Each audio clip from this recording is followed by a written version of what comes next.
అందరికీ నమస్తే. అందరూ బాగున్నారా? ఈ రోజైతే నేను మా అమ్మ వాళ్ళ ఇంటికి వెళ్తున్నా బోనాల పండగకి. మా దగ్గర బోనాలైన 1 వీక్ కి మా అమ్మ వాళ్ళ ఇంటి దగ్గర బోనాలు అయితే అనమాట.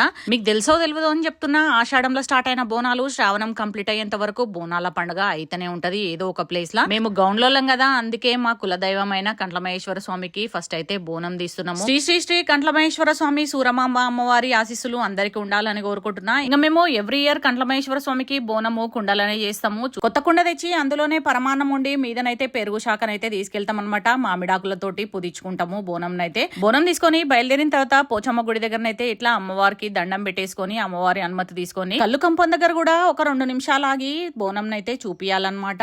ఇక మేమైతే ఇట్లనే పాటిస్తాము ఎవ్రీ ఇయర్. కంట్లమహేశ్వర స్వామి గుడి అయితే చాలా దూరం ఉంటది కాబట్టి నా కొడుకు కూడా జరసేపు కంట్లమహేశ్వర స్వామి బోనం అయితే ఎత్తుకుండనమాట. ఇంక ఇక్కడనైతే గుడి దగ్గరకు అయితే వచ్చేసినాము. కంట్లమహేశ్వర స్వామి సూరమాంబ అమ్మవారు అందరినీ మంచిగా చూడాలని కోరుకుంటున్నా. కంట్లమహేశ్వర స్వామికి అయితే దండం పెట్టుకోరి మీరందరూ కూడా. కంట్లమహేశ్వర స్వామి అంటే ఎవరో కాదు, సాక్షాత్ పరమేశ్వరుడే. ఇక్కడ చూస్తున్నారు కదా, నందీశ్వర స్వామికి అయితే నేను బిల్వము సమర్పించేస్తున్నా. మేము కంట్లమహేశ్వర స్వామికి బోనం ఎందుకు చేస్తామంటే, మా వాళ్ళు కళ్ళు గీయడానికి తాడెక్కినప్పుడు ఆ తాడు నుండి జారకుండా ప్రమాదాలు ఏం జరగకుండా ఈ కంట్లమహేశ్వర స్వామి మా వాళ్ళందరినీ కాపాడతాడనమాట. కంట్లమహేశ్వర స్వామికి బోనం సమర్పించేసినాము, అట్లనే పువ్వులు పత్రి కూడా సమర్పించేసినాము. మా కులదైవం కంట్లమహేశ్వర స్వామి అయితే మా ఇంటి దైవం ఎల్లమ్మ తల్లి. గౌండ్లోళ్ళందరికీ కూడా ఎల్లమ్మ తల్లి ఉంటది అన్నట్టు.